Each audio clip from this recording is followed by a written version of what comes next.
Second and first course, I got a charcuterie board, 2 roasted beef salads, and a Braun Dodge. Second course, I got a mushroom risotto, grouper, medium rare hanger steak. I need that souffle for table 24.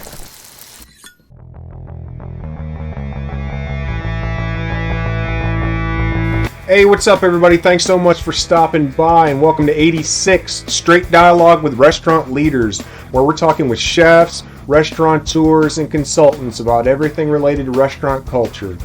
I am your host. My name is Adam Stafford. I've been in the restaurant industry for about 15 years. By no means does that make me an expert, just someone that really enjoys talking shop and providing value wherever I can.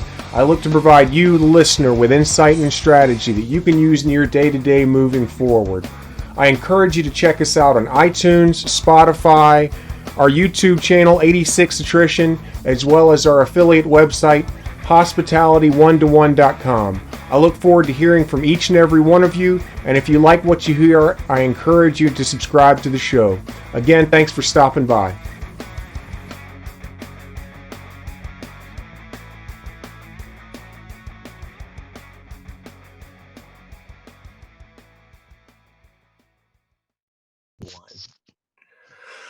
All right.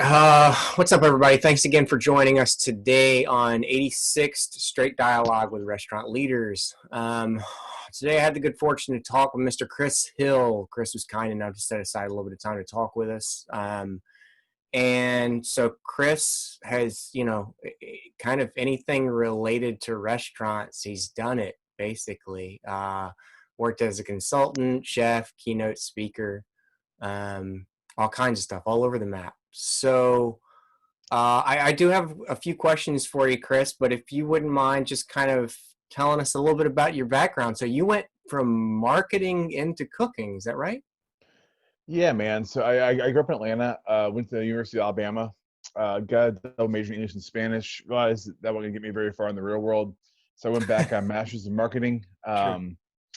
I did the consulting like you mentioned, and but along the way I had worked in restaurants really from the time I was 17 up, through college and grad school, making, at times, beer money on the weekends, the catering company, and then finally I just was not happy working at a desk all day long, and decided to kind of take a chance, moved up to Virginia where my cousin owned some restaurants, opened one up with him.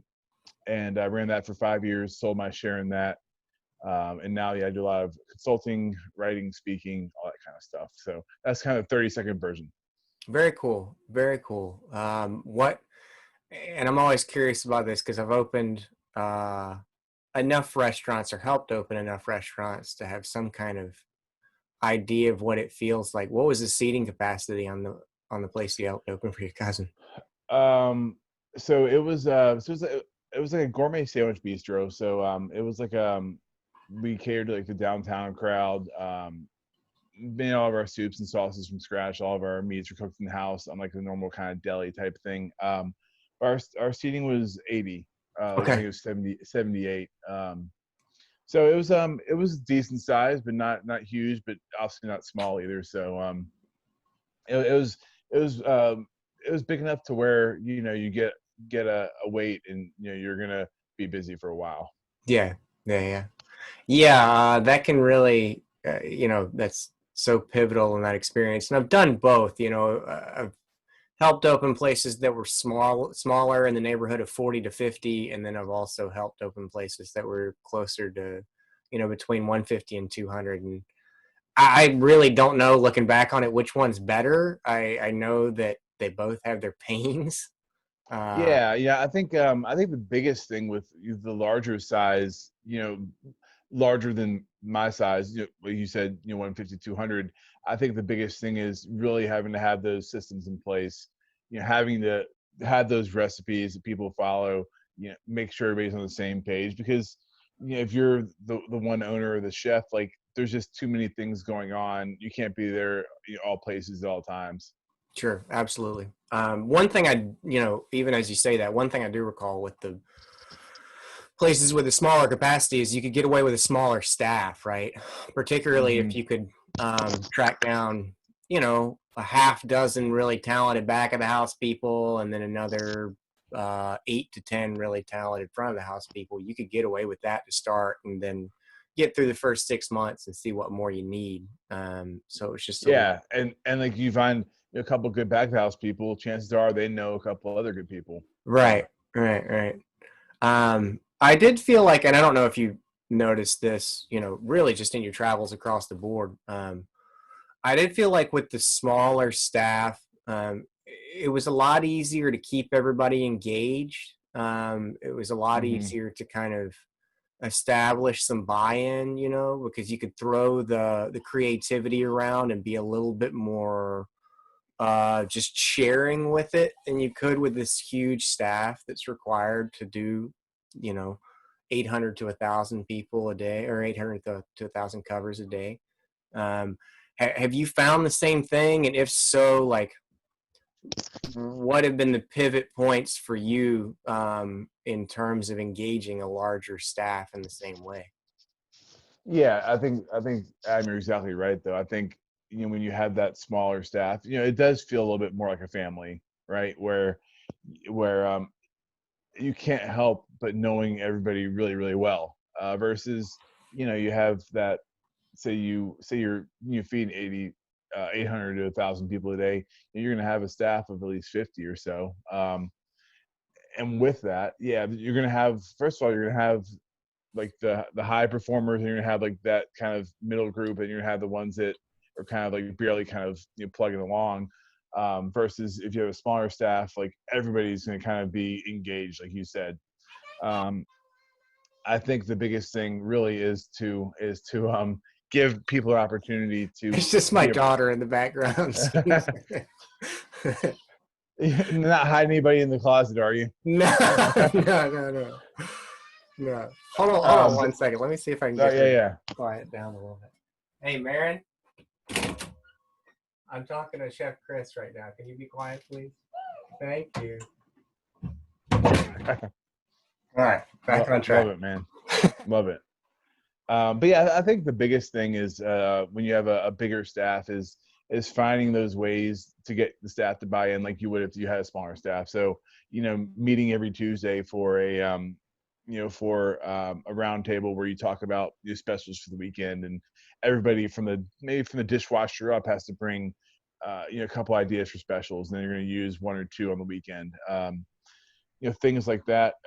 Obviously, we have trouble keeping good people around, and that's going to be even harder when you have a big staff, when people aren't as engaged as much. So, finding ways to quote unquote pay people in ways that aren't just with money.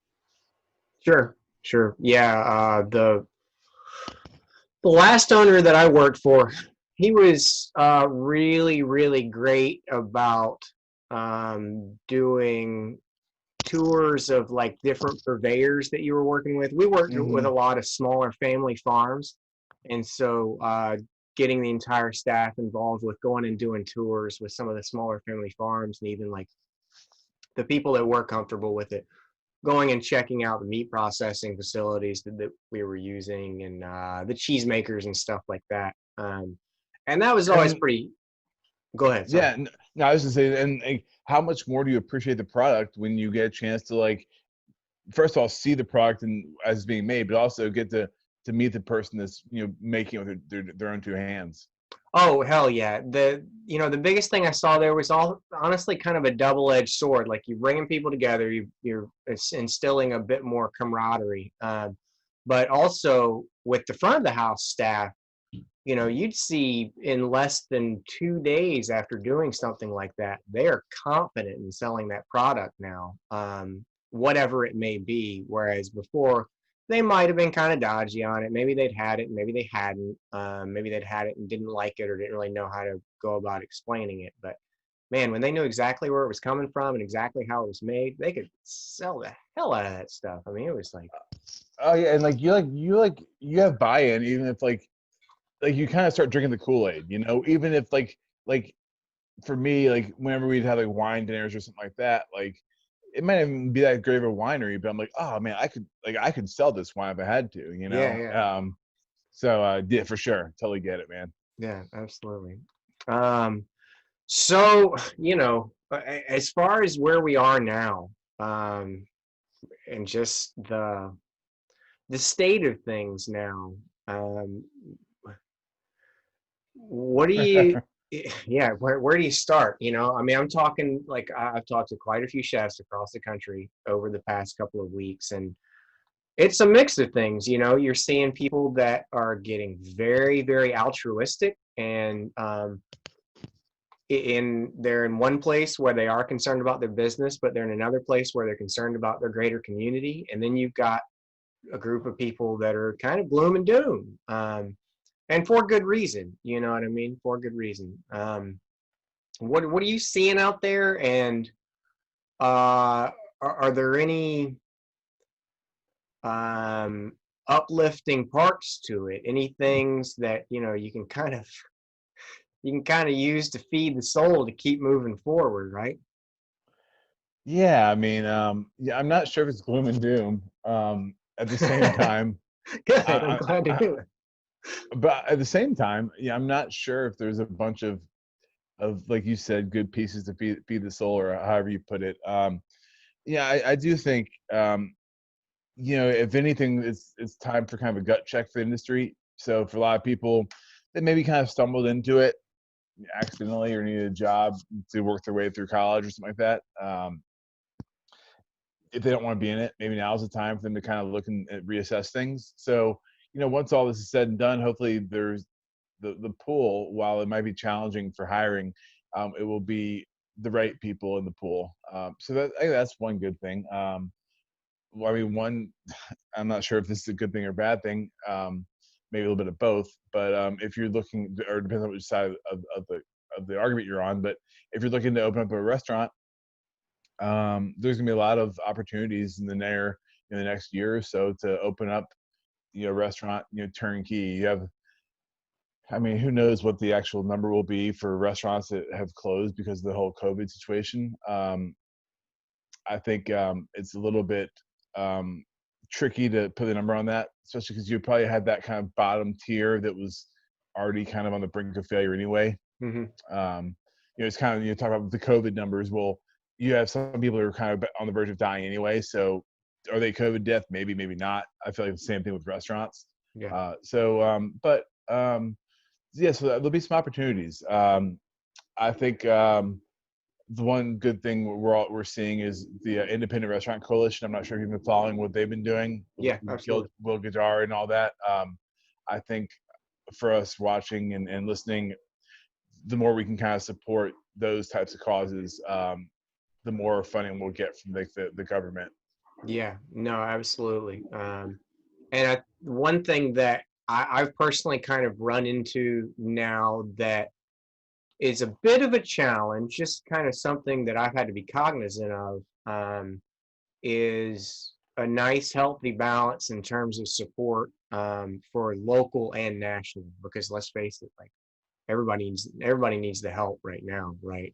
And so just finding a nice, as far as what I'm talking about and what kind of content I'm putting out there and everything like that, finding a nice balance between some really local focused stuff and then something that's a bit more national in scale. Well, and I'm glad you said that, because even if this isn't where you're going with it, a lot of folks were getting upset with larger companies getting funding and getting money and things like that. I get it, because the independent restaurants, like, they don't have anything to kind of fall back on. At the same time, you look at where you're in Cleveland, right? You're in Cleveland, right? Yeah. Yeah. Yeah, I'm here in Virginia Beach. The while the independent restaurants might be like more of like what we think of when we think of like the culture, the bigger change, the ones that are employing thousands of people that are keeping the economy is really going. Yeah. That's where you have to. I mean, if you don't have the economy going, then you're not going to have everything else. So I think I'm glad you said at least pay attention to that, and I think we also get a lot of good data and good understanding for watching the bigger corporations coming back and trying to put things in place. What are they doing that's working, what are they doing that's not? Yeah, absolutely. Absolutely. One thing that I continue to talk about with my wife, who's also in the restaurant, and she was front of the house while I was back of the house. So how we ended up getting along, I have no idea. I tell people all the time, I'm like, I was never particularly that nice to the front of the house, so I don't know why she Yeah. decided she wanted to spend more time with me, but for some reason she did. Uh, but we talk about a lot. Most of the places that we worked were independent, casual to fine dining restaurants. I mean, these are not places that can really, like, the food is not designed to travel well. You're Hmm. not really equipped or set up to do a ton of takeout business, and now that's become such a huge thing. I mean, that's a pretty massive shift for a lot of the smaller places. Whereas, as you say, the national chains, they can handle that kind of business, right? So maybe I there's mean, you look at Outback or Chili's, those places where like they've had that to go side window for. I think Outback's kind of the ones that started it, maybe, I don't know, 20 years ago or something like that. So yeah, like they're built for it. And if you're not, it sounds funny for someone that like that's just listening that's never been in the industry, but if you're not built for putting food into boxes, then it takes a little while to kind of get the hang of it, get things rolling like that. oh It's yeah, really funny. yeah, particularly, if you're, and I know you've certainly seen, just from looking at your media and stuff like that, I know you've certainly seen this side of this, but if you're leaning more towards higher end style, then you're not thinking at all about, okay, how is this going to travel? How can I package this to where you can maintain the integrity of the food? That's the last thing that comes into your mind. At least it always was for me. I never looked at, like, I never thought for a second about how can I take this lobster risotto and make it to where it's going to travel well and package up well. That never crossed my mind. No, no, especially for something like a risotto, or something where like to enjoy it to like the way you as a chef want it to, Yeah, you have to have like the right texture, like the right crispiness to it, right? Throw it in a box, you put a couple holes in the top, it's not gonna breathe the right way, and it's gonna get soggy. yeah. So what just to kind of spin things on you, what do you do if you're in the driver's seat here trying to kind of turn the ship? Oh man. What are you hearing from the folks you talk to? The main thing I'm hearing right now is and most of the people I talk to are independent owners. Thankfully, I've talked to a few people that are just looking at reopening after a very short stint of being open, or they're looking at going live towards the first of the year, right? And the main thing I'm hearing right now, over and over and over again, is flexibility and keeping an eye out for your staff. Um, One trend that I have heard, and there have been some people that provide exceptions to this, but one trend I've heard is getting guests to comply with all the guidelines, getting guests to adhere to guidelines that are there to keep the staff safe. And I've heard this from North Carolina to California. People are, Hmm. this is what I continue to run into, is dealing with guests that don't want to put the masks on, that don't want to maintain the distancing guidelines and stuff. And what I keep coming back to in my own mind with that is like, okay, you may feel that the mask doesn't protect you from anything. You may feel that the mask is a make or break situation. Either way you slice it, to me, if you walk into a restaurant and you don't have a mask on, then what you're basically saying is, I don't care about the staff. I don't care about the fact that they're coming into the space every day because their livelihood depends on it now, even more Hmm. now than ever. Um, and I'm not concerned about if they get sick or not. It's not my problem. I'm just here to spend my money and have the best experience that I possibly can. And to me, that's such a short-sighted thing. So really, like, to me, what it comes down to as a business owner right now is uh, look at the systems that were working before and completely reevaluate those systems to work to now. And that includes trying to bulk up your shelf-stable value-added product as much as possible. Anything you can produce in-house and can do so safely that is shelf-stable. Get that out there so, there's a kind of grocery element to your take-home availability. And you got to be ready to have some uncomfortable conversations for the purposes of sticking to your rules, right? Obviously, you want to get revenue back in as quickly as possible. And so it's real tempting to bend on some of those rules in order to get that quick revenue. But if you're looking at staying alive long term, you want to make sure you've got good, solid, committed staff that's with you. And the way that you do that is you stick to your rules that demonstrate that you're looking out for their safety as well as your own wallet, your own financial well-being, right? So like, that's what I would do. Yes, I think you nailed it. It's all about the narrative that you spend. So the narrative that you spend to the staff about like, hey, like we want to make money, but more than that, we want to make sure that you guys are safe and taken care of. But then also the narrative that you spend to your customers that come in, explain to them that you might be young and healthy and you don't care about you getting sick at all. Okay, but there might be a couple that's 3 tables away. They're 75 years old. They're worried about getting sick. So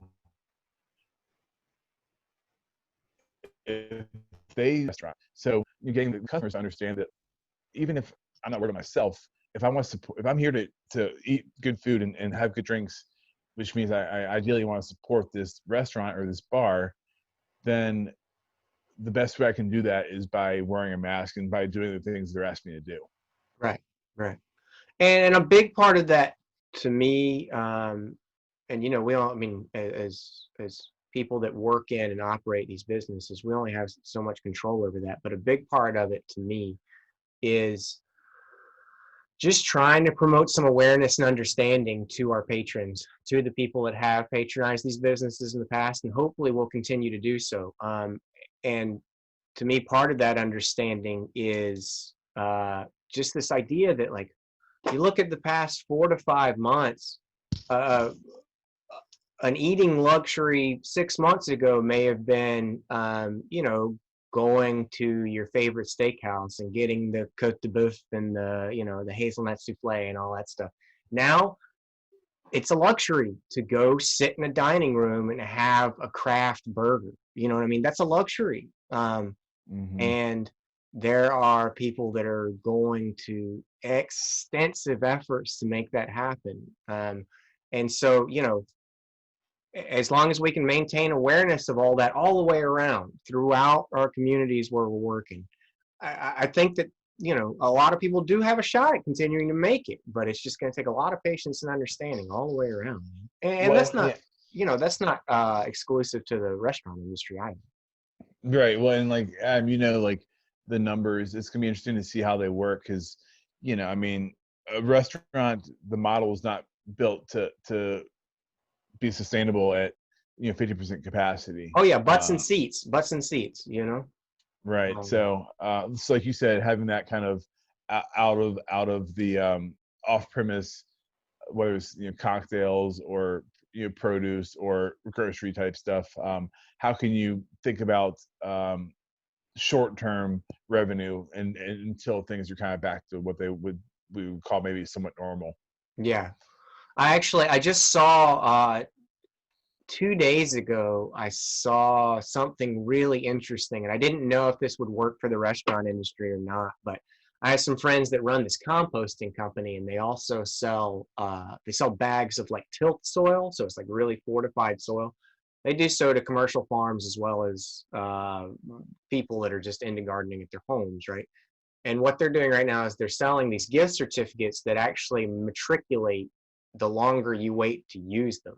Oh, cool. Yeah, so you buy this like $50 gift card. If you wait until January to use it, it's actually $65 worth of credit. I think, Interesting. yeah, I think that was the transfer rate. It's like a bond almost. Yeah, exactly. And so I'm like, I wonder if that would work out for the restaurant industry or not, or if you're just sort of delaying things a little bit. Well, and that's the thing too, is like is thinking about I like the idea of gift cards, but if you could somehow stagger them, so like the last thing you want is so okay, so $65 come January. That sounds great, but then we know how and this is just hypothetical, but January up until like what till till Valentine's Day is usually pretty slow. So, Yeah, Jan, Feb, March. It sucks. we know that $65 gift card that we sold for $50 or whatever it was, we know that we've already spent that back in August or September when we sold it. We already spent it. So if you can maybe stagger them somehow to where, all right, if you buy your gift card in January, you can use it in March, if you buy it in February and April. That way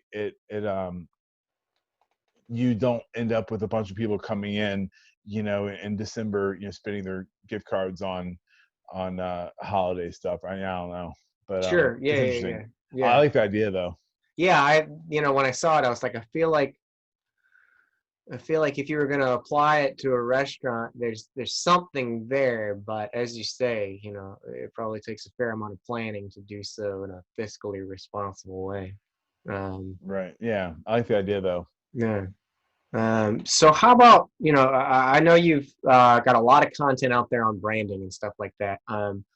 And so just kind of shifting gears just a little bit towards not someone that's a business owner, more someone that has worked in, a frontline mid-manager position as a chef, as a front of the house employee.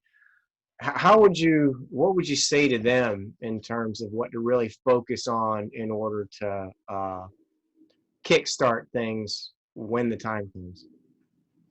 Well, I guess part of that would be, what are their goals? I think most of us that have worked our way up to like mid-level of some you say we're a sous chef or something like that. Yeah. Our goal, most of us, not all of us, most of us would have the goal of opening up our own place one day. Mm-hmm. Or if nothing else, maybe being the person in charge, the executive chef or whatever you might call that, top of the chain for where you are. Yeah. So the question is, how are you going to get there? Most cooks, at least from my experience, we don't have a bunch of money laying around. Based on how much we're paid. So then I say, all right, well, if you want to open up your own restaurant or be your own executive chef, the executive chef somewhere, how do you get there? If you want to open up your own place, if I have some money to give as an investor, why should I choose to give you money over somebody else? Obviously, the rate of failure in restaurants is fairly high. So the more kind of evidence you can give them that you're a good investment, the more likely they are going to help you out. So the question is, what do you stand for? Why you? Do you have a good track record? Do you have a footprint out there on social media and on the interwebs, of you doing videos or competitions or whatever else, all the stuff that's going to make you look more credible. Mm-hmm. If you are in the wedding cake industry, why should I pick your wedding cake over somebody else's, right? It's the biggest day of my life. Huge decision. There's 10 other wedding bakers out there. Why you over somebody else? Gotcha. So there was one thing that I saw in your library that I was really looking forward to asking you about, and I don't know if there's a quick version of this or not. Maybe there's not, but the 7 principles that guide powerful, successful, humane leaders. Do you have do you have a quick version of that? Yeah. So yeah, I think the first thing, and you kind of hit this pretty well a few minutes ago, is starting with, having the people that work for you having their best interest in mind. You know, at the end of the day, if I work for you, if I feel like you truly care about me, not just as someone that's gonna pay my paycheck every 2 weeks, but someone that wants to see me grow and advance, and maybe even if you have a friend that has a restaurant and you're able to give me a foot in the door there, because I'm not gonna be able to keep moving up the ladder here, like that helps me, but also shows the people around us that my coworkers that, okay, like Chef Adam's pretty cool, like he wants to see us succeed, not just for him but as a whole. Yeah, um that was so I'm just gonna jump in for just a yeah, second. yeah. That, for me personally, coming up through the ranks, man, that was one of the toughest things to always remember for me, because I could real easily like get back into this selfish state of mind of like, man, this person's been here for this long. They know all the stations on the line like the back of their hand. They know exactly what they're doing. I can't afford to lose them. And every single time I'd find myself in that process, I'm like, you're going at it wrong. You're going at it wrong. If you're not encouraging these people to move into a bigger position, even if that position's not here, then you're going at it wrong. Yeah, and so like and I think, yeah, like most of us get stuck in our own kind of mindset with, what do I need to do? But I mean, just thinking, well, what would this person want, or what would I Right. want if I was in their shoes? But so that's kind of a place to start, and that actually ties really well into marketing and branding. Branding. I mean, if you as a restaurant, or you as a company, have a really clear understanding of what you are, right? So if you're a steakhouse versus, if say you're a vegan place, like if you're vegan, like you know the types of people who are gonna walk in the door looking for a job. You know the type of people who are gonna come in there to be your customers.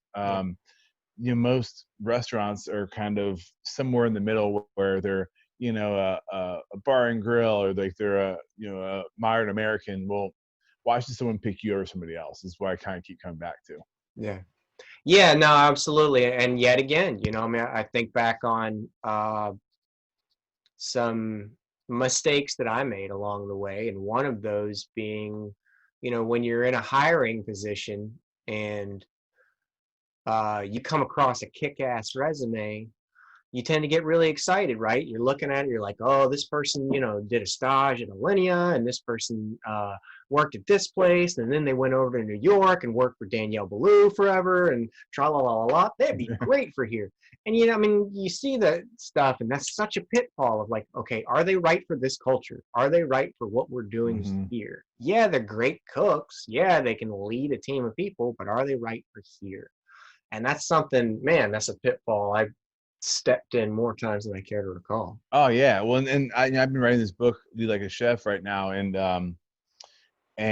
one of the things I'm reading about is how, like in the NBA, there's all these weird studies out there that show. So like, all right, so you're from Cleveland, and like LeBron, like he's obviously not there anymore, but when like they like all now the NBA, it's all about these like all like the all-star players going to play together, right? Yeah. Where you have LeBron and Dwayne Wade and Chris Bosh all going to Miami, all that kind of stuff. Well, what they found was, or like in like Golden State with like Steph Curry and all those guys, Kevin Durant, what they found was like, for as a whole, when you have too many kind of A players around each other, there's too much ego involved and ends up not really working out. Yeah.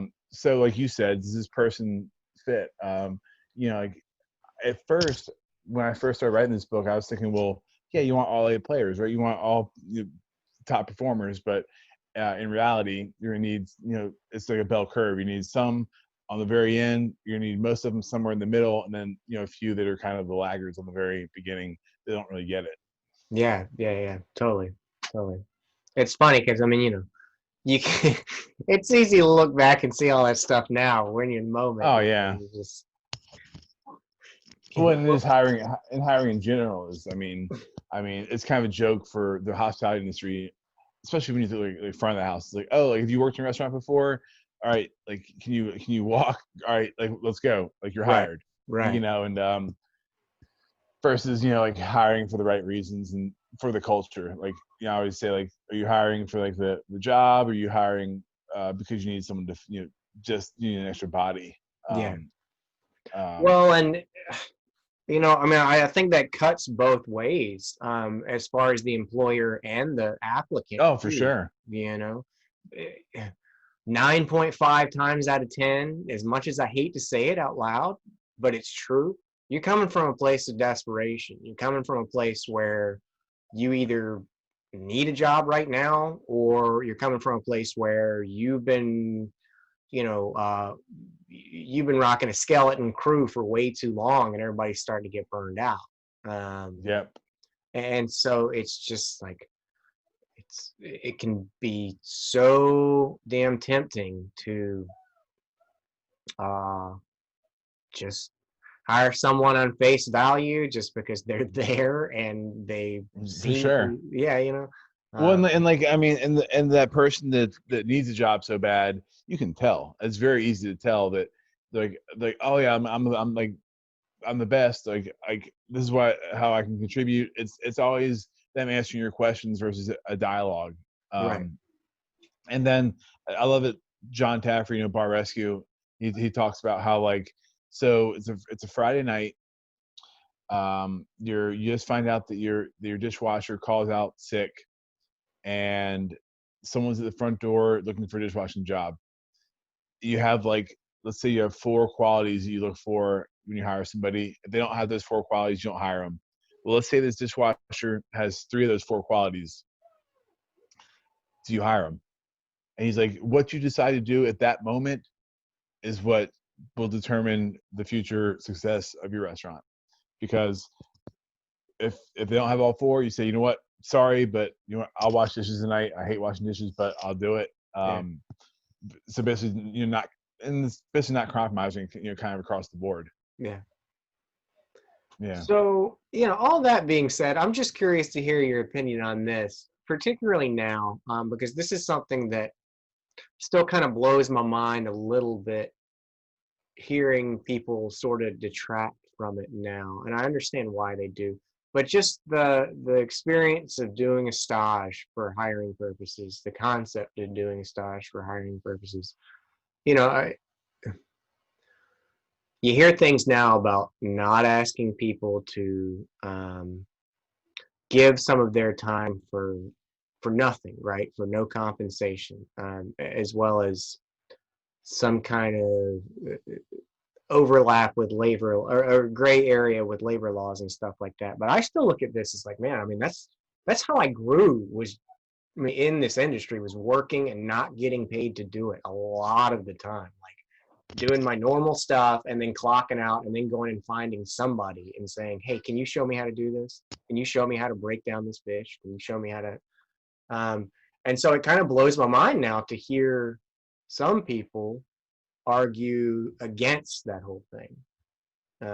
What do you think about that? What's your opinion on that? I'm with you. I mean, first of all, like, if it's a stage, assuming you get a stage, working somewhere for a few weeks, or maybe it's once a week for a few months, whatever it might be. Yeah, Assuming that's the case, in my mind, it seems like that person, that chef that you would be working for, you'd be excited to work for. And for me, like, there's a handful of chefs, I mean, more than a handful, like dozens of chefs in this country, where I would go work for free, yeah, just because how awesome would that be, right? yeah, To get to work and to learn from them. And if you're 24, 25, in your late 20s, trying to find your way and learn more, what better way to learn the industry than from someone that you really respect? Yeah, I mean, when I had my restaurant, this is a little bit of a different ball game, but I mean, my restaurant, we paid off our debt and everything, but it was 3 years before I got paid a dime. yeah, So, it was long, and if you don't love it, then you're in the wrong industry, and you should probably go do something else. But yeah. if you love it, like you said, you're there learning when you can, what you can, from whoever you can, and like we've all heard a million times, you can learn from anybody in the building. Right.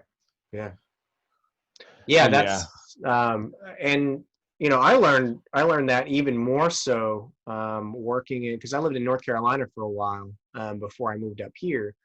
But living in North Carolina and then moving up here too, you really start to understand, like, you can learn from everyone. Like, for example, when I was in North Carolina, I worked with several Latino men and women from Mexico and from El Salvador, and then They uh, crush it.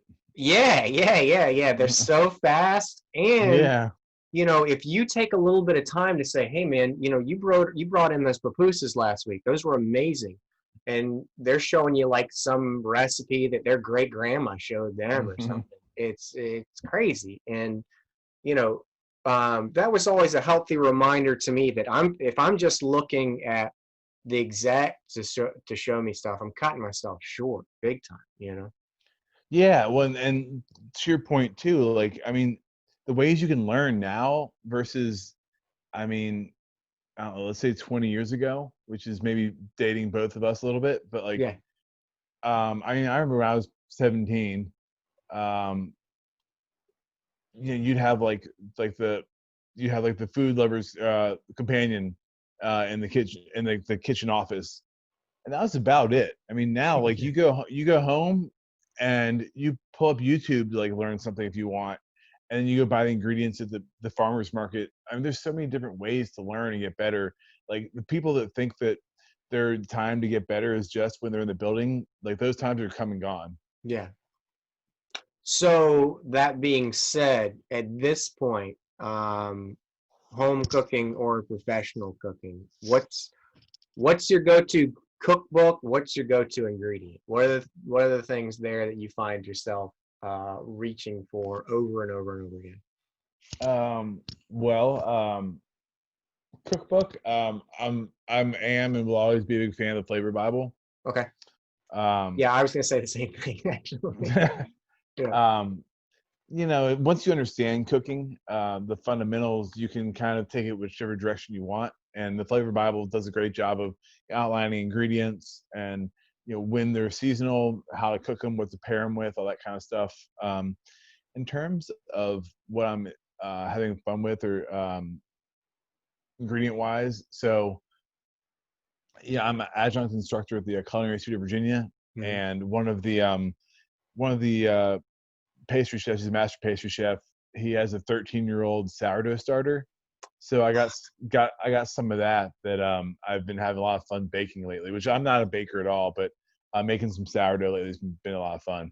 Very cool. Very cool. Yeah, we had the last place where I worked near downtown Cleveland, um, in a chef de cuisine role. We had a similar situation with a Vinegar Mother that had seen Oh, nice. a couple of years at this point. And it just got bigger and bigger. I remember at one point we had a 12 quart of some kind. I was making a beet vinegar with it, and this thing had gotten so gelatinous that you could like carve Slice it off a off. piece of it and bounce it off the wall. It was so thick. It was crazy. Nice, Yeah, nice. yeah, Yeah, man. And there's that stuff everywhere, I mean, I think the more people like look for it and have fun cooking and step out of their comfort zones, like they'll find that kind of stuff. yeah, yeah. With stuff like that, like over and over and over again. And thankfully, the guy I was working for at the time was like, "Try it. I'd rather, try it and fail. It's fine. Try it and screw it up. Like, do that as many times as you need to until you figure it out." With things like that, you know what I mean? Like, obviously, don't go burning steaks and overcooking fish on a regular basis or anything like that. But as far as the off the beaten path fermentation side of things and stuff like that, like, try it Yeah, and fail. as long as you're not using the whole batch of vinegar, you're fine. Yeah, exactly.